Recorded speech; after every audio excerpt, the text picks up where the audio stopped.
Alexander Barkov is back, and we have multiple hat tricks to talk about, plus a busy weekend ahead. And we have our bi-weekly women's hockey segment with Erik Karlsson. All that and more coming up on this episode of the Locked On NHL podcast. You're Locked On NHL, your daily podcast on the National Hockey League. Part of the Locked On Podcast Network, your team every day.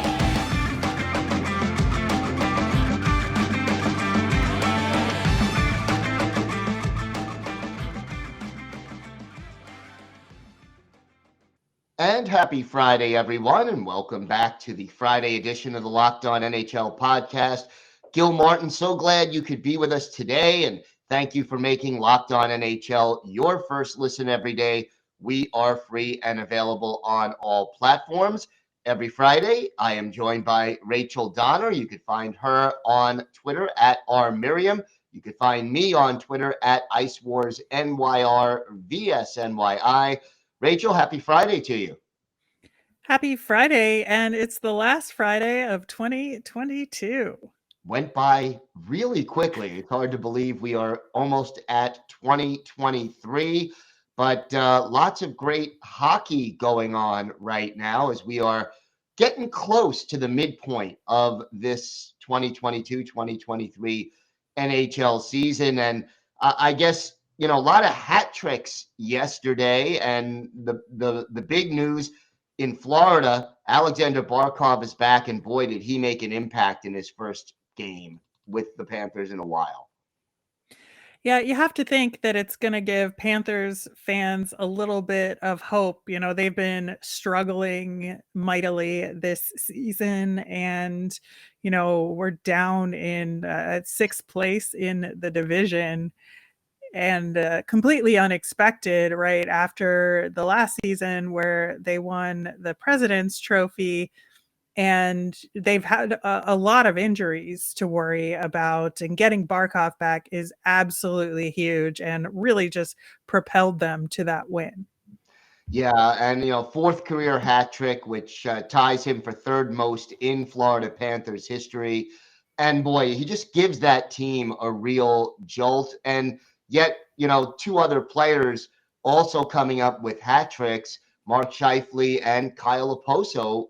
Okposo, a little bit of a surprise that he got 3 goals in a game. Yeah, good for him. He's a guy that I've always rooted for around the league. Just a really great guy, and Yep. you know, is the poster child, I think, for nice guy tries hard in the game. And so it's good to see him have a night like that. You know, absolutely. And Buffalo playing some pretty good hockey as of late. Talk about a team that's hot and cold. I mean, they started the season red hot, ended up with a big slump in the middle, and now they seem to be finding their path again. Yeah, and they're scoring a ton of goals while they're doing it. You know, their game against Detroit winning 6-3. Just their offense is really getting going this season, and it makes it a lot of fun to watch. Yeah, and look, we have to do this, and I know you saw it happen. We have to have our weekly Erik Karlsson update because he's always doing something. 50 points already this season for Erik Karlsson. And as we said at the top, we're not at the halfway mark of this season yet. He just continues to impress. Yeah, and this is the best case scenario for me because I get to cheer on Erik Karlsson doing great things because I've loved this season for him, but the Flyers still won the game in overtime. So best of both worlds for me. And the Flyers actually just picked up their first overtime win of the season. They'd had 7 losses up until that point. So just, you know, it was a weight lifted off Flyers fans' shoulders that we finally got one. No question about that. And the Flyers get it with a comeback and third period comebacks. Wow. I mean, we had what, 4 or 5 of them last night. The Lightning, Flyers, Kings, Senators, and Coyotes all win with third period comebacks. It seems like no lead is safe this year in the National Hockey League. Yeah, although I want to say with the Kings, they did give up 4 goals in the second period of that game, so it was a comeback of their own doing. Yes, but they did, they did manage the comeback, and LA is kind of, in that fight right now. Uh, Amazingly enough, just 2 points behind Vegas, although Vegas does have a game in hand. But you got to LA Kings 7-1-2 in their last 10 games. Yeah, it's a little intimidating, covering the Flyers. That's their next opponent on this West Coast road trip that they do at this time every year. So, I think coming in to the Kings after a really good win in San Jose, hopefully will help them. But it's going to be a tough road. No question. Let's focus in a little on your Flyers. And how about Tony DeAngelo, 3-point night, and he is really red hot right now. He is. He's got multiple points in his last 3 games. And I think, part of the thing when the Flyers signed him was to have this real offensive push, right? And have a true offensive defenseman. We know his defensive skills are not great, but, we thought we would get a lot more points on the board. And it looks like that part of his game is finally coming to fruition.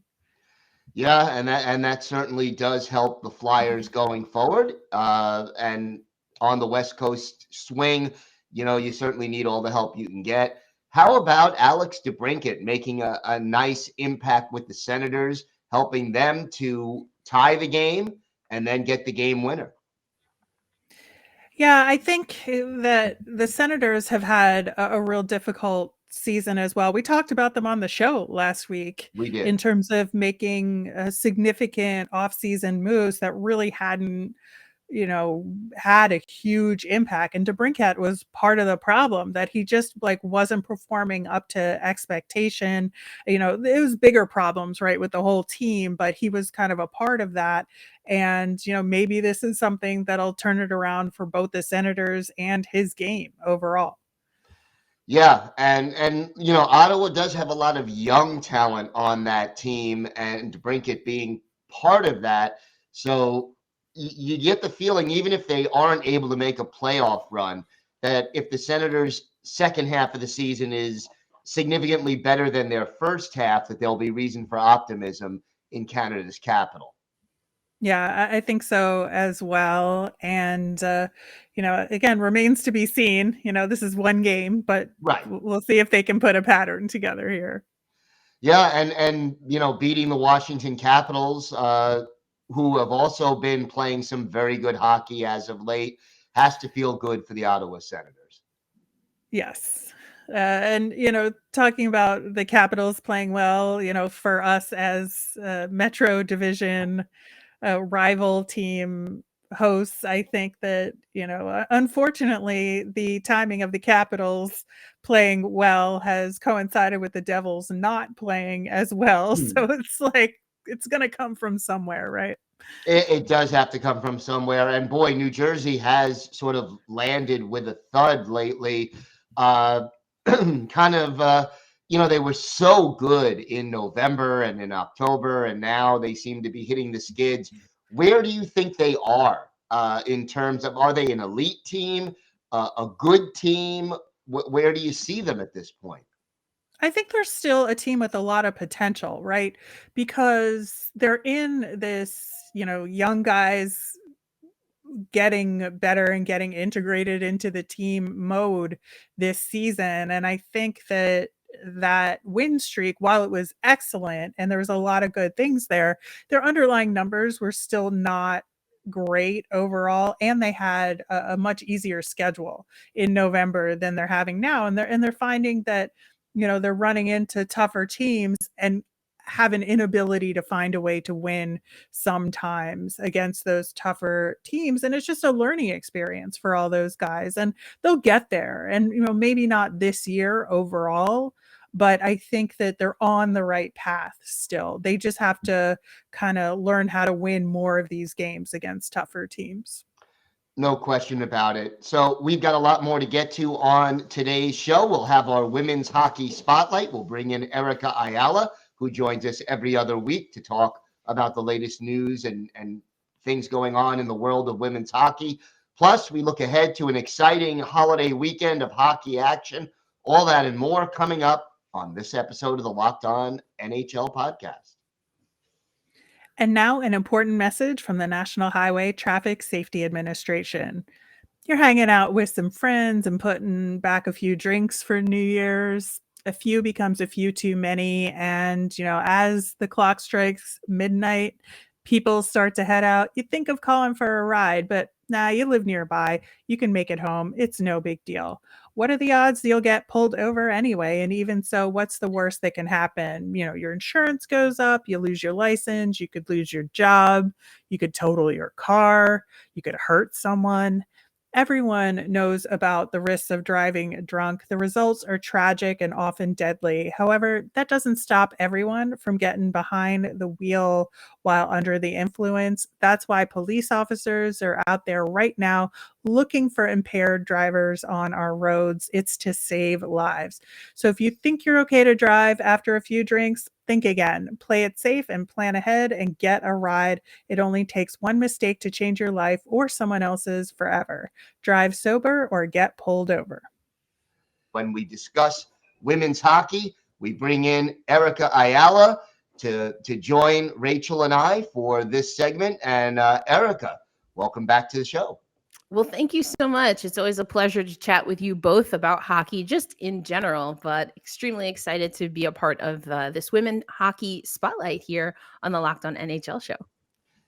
It's great to have you here, and lots going on right now in women's hockey. Big tournament coming up. Why don't you fill us in on that? Yeah, for sure. So, of course, everyone knows that we have the World Junior Championships happening in Moncton and Halifax for the men's tournament. But it was actually Ian Kennedy from the Hockey News that reminded me, as we get ready for the U18 women's tournament, which it'll start on January 8th, in Sweden.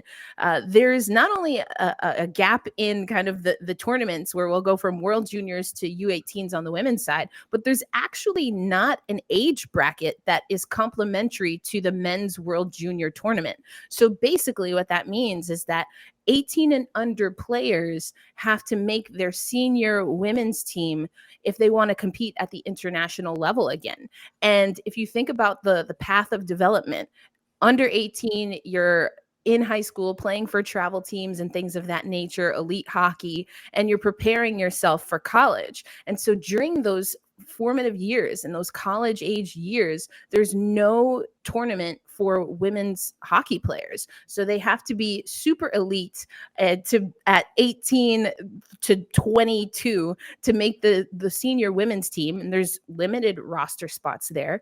But also it's really a missed opportunity for the player pool to have some players that are younger be able to continue to develop their skills in the hopes that they can play on the senior women's team and not just make a roster, but have an impact on that roster. And so I loved Ian's work. He has, for his own blog, he wrote a little bit more of making a case for that and the equity issue, but also for the Hockey News, he came up with a few players that he thinks could be amazing in that tournament. If you think about last year's U18 tournament for the women, Layla Edwards from the United States was the MVP. Yes. Although, she's a fantastic player, won Love MVP, just a great player overall, has been tearing it up, plays for Wisconsin. But now at the international stage, if she doesn't make the senior level team anytime soon or at all, because it's not a guarantee, we won't get to see her play and suit up for the USA. And that's really a tough pill to swallow. It's the same for Jada Ginla. These are some players that they're going to be, Edwards has already phased out. She won't be in Sweden in January. But these are players that at 18 years old are phasing out of the US program until they can, fight for a spot with Hillary Knight, Kendall Coyne Schofield, and Abby Rock.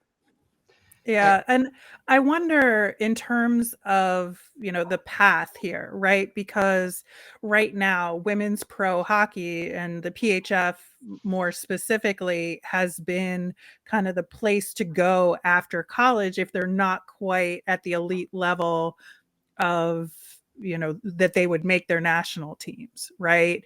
That the PHF is where they've gone, and most of these players go to college, but there isn't really an allowance on the women's college side to have centralization at that age, and so the whole international kind of system and the calendar would have to adjust if they added it in.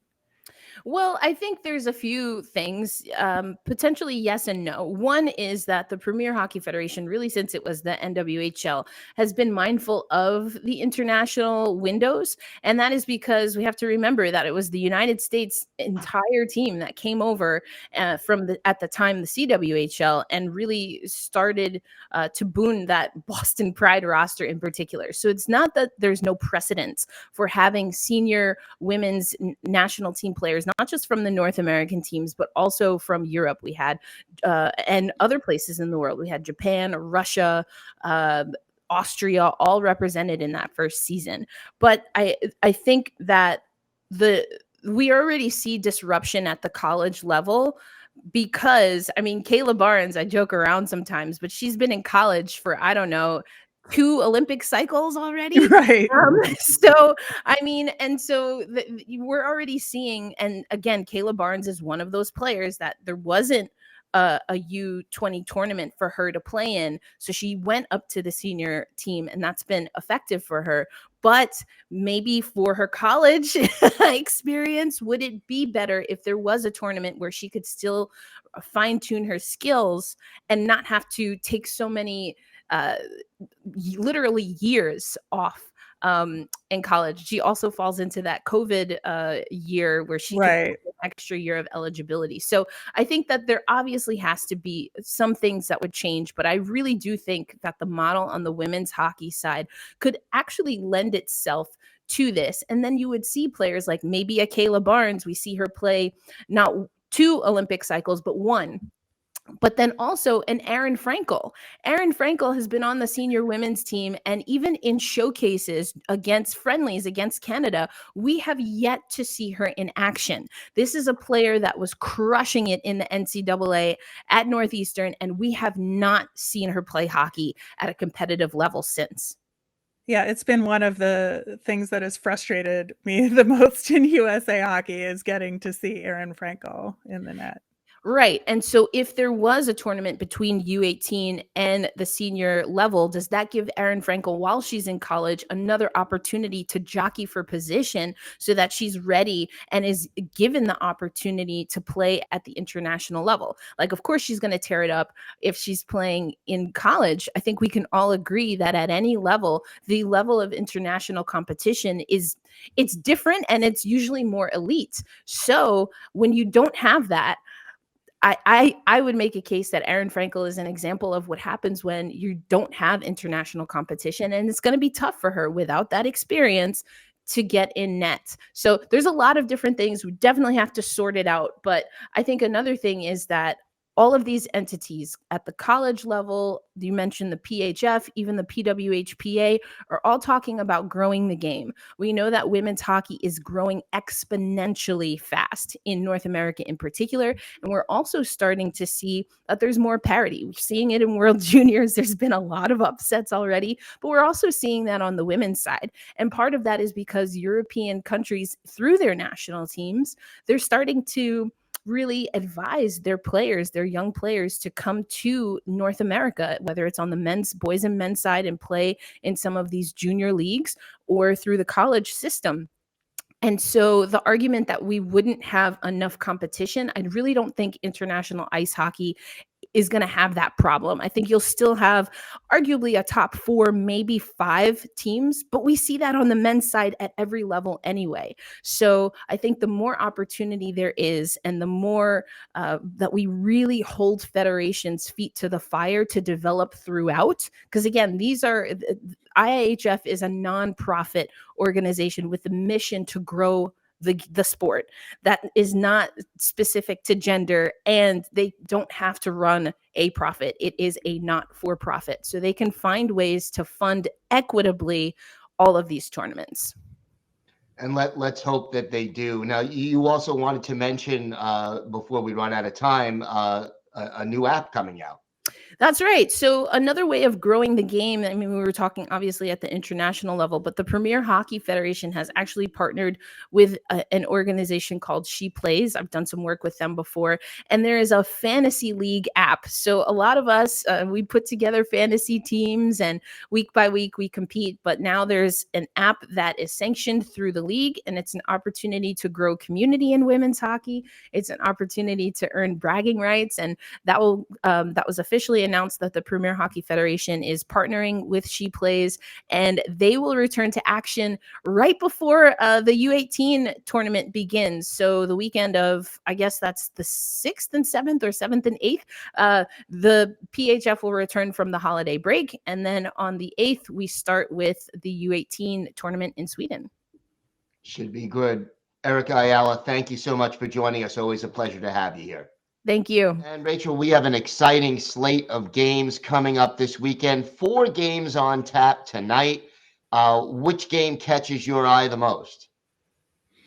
I think it's this Florida at Carolina game that looks really good to me. Obviously, Carolina is dominating right now, took over the Metro division. And we just talked about in the first segment, Florida having a really good game with Barkov coming back and having an opportunity to turn things around, and going straight into a game with a tough competition like Carolina is a really good test. And I'm looking for, some momentum carryover from Florida here and see if they can potentially stop Carolina.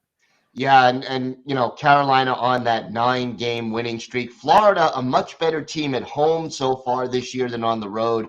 Should be a very good matchup. Another exciting Metropolitan Division matchup, the Devils, who we spoke about, in Pittsburgh to take on the Penguins. And the Penguins have been playing pretty good hockey a week ago. Now they've lost 3 straight. The Devils have lost 2 in a row, only 2-7-1 in their last 10. Somebody's got to break out of their slump tonight.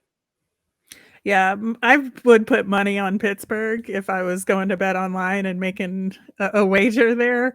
But I just think they have it in them to recover a lot better. Although they could also be looking ahead to the Winter Classic and could let this one go by as well. So it's definitely an intriguing matchup. It is. And then out west, Edmonton and Seattle, a battle of heavyweights from that division. Talk to me about that matchup.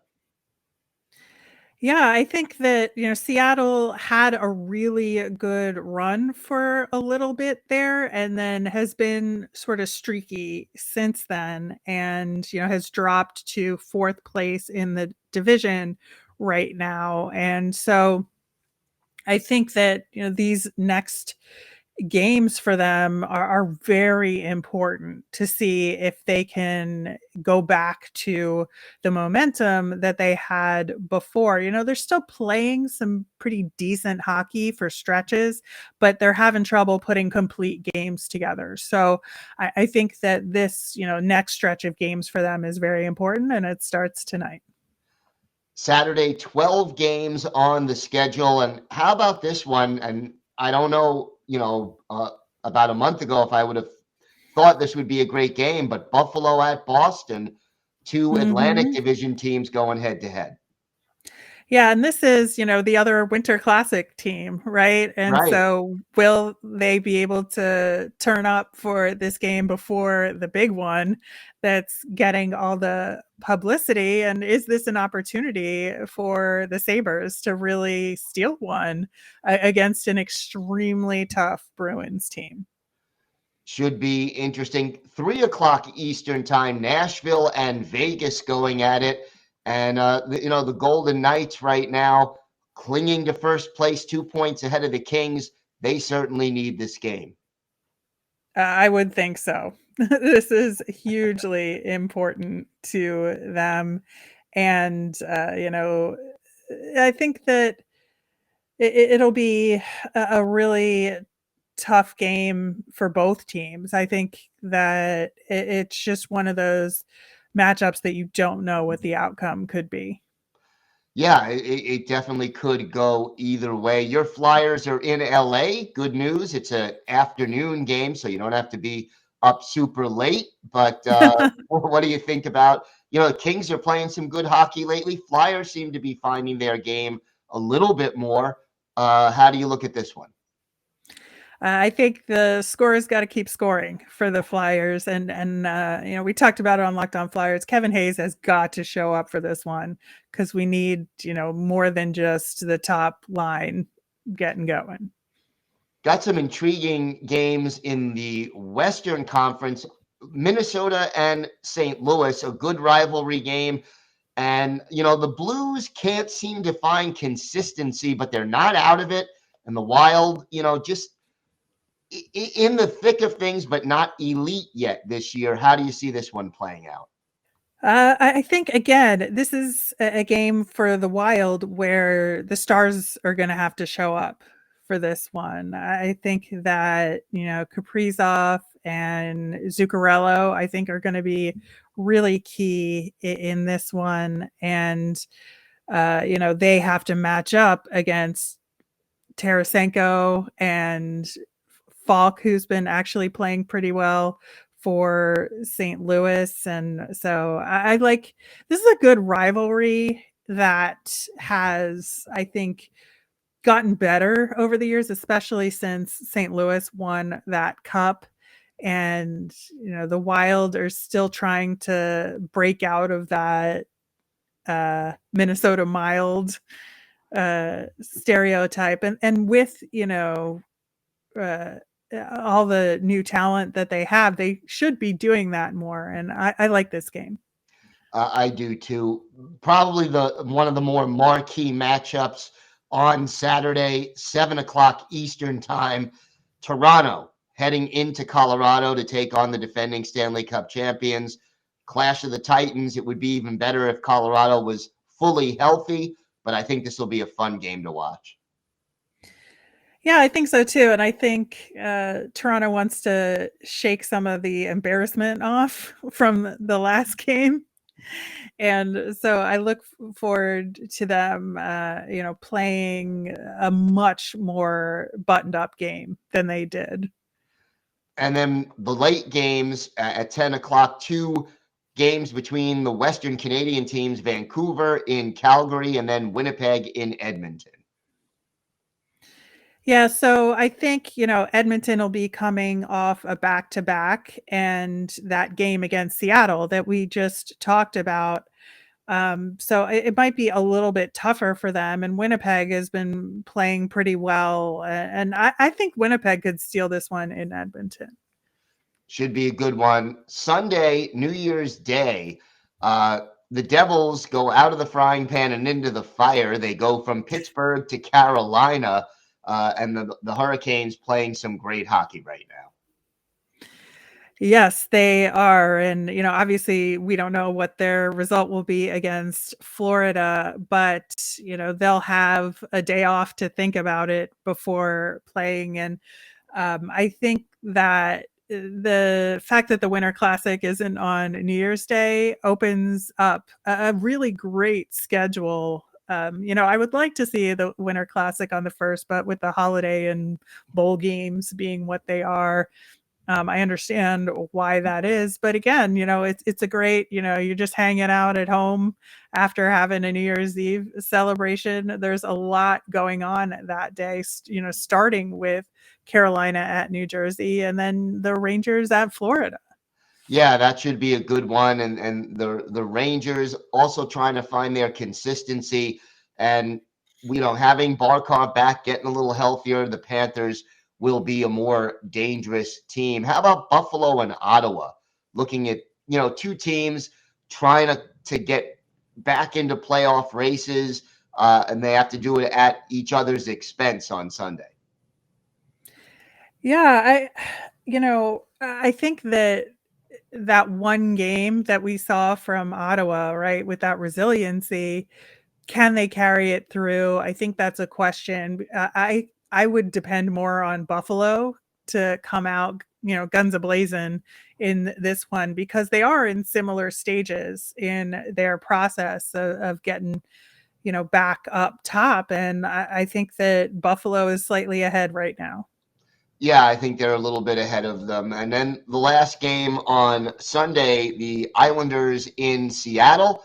Erik and I talked about that during our second segment, and we're looking forward to our two teams meeting. Should be a good one out west as the Islanders start a 4-game road trip. And then, of course, as you mentioned, Monday, the Winter Classic. What are you looking for from that game at Fenway Park? I attended the last Winter Classic at Fenway Park because the Flyers were a part of that one. And while I understand based on the layout, they've rotated the rink so it aligns with the Green Monster there. It's such an incredible venue. And, even though the Flyers didn't win that game, it was one of the most fun experiences I've had watching hockey. Just so much character there. And I prefer the outdoor games in baseball stadiums for that very reason. And I think it'll be some really great competition and, some current active player legends in that game. My only bone to pick is that they have other games scheduled that day, which I think is not great, including my Flyers are playing that night. And Yeah. I just don't understand that. I don't like it either, but there is, what the Winter Classic's in the afternoon, the other games are at night, so there's no games directly going against it, but I agree with you. I like it better when the schedule is cleared for that. Thanks for making Locked On NHL your first listen today. Now make Locked On Sports Today your next listen. Peter Bukowski brings you the biggest stories from around the sports world in just 20 minutes. Get the analysis and opinions before anyone else with our local and national experts and insiders. Locked On Sports Today, available on YouTube and wherever you get your podcasts. That's going to do it for us. I will be back on Monday previewing the Winter Classic and bringing you the biggest stories from around the league with more of our local experts. Want to wish everyone, including you, Rachel, a happy and a healthy new year. Can't believe we are almost at 2023, but the good news, lots of good hockey coming our way in the coming year. I'm Gil Martin. She's Rachel Donner. Have a great weekend, everyone, and thanks for listening to the Locked On NHL podcast.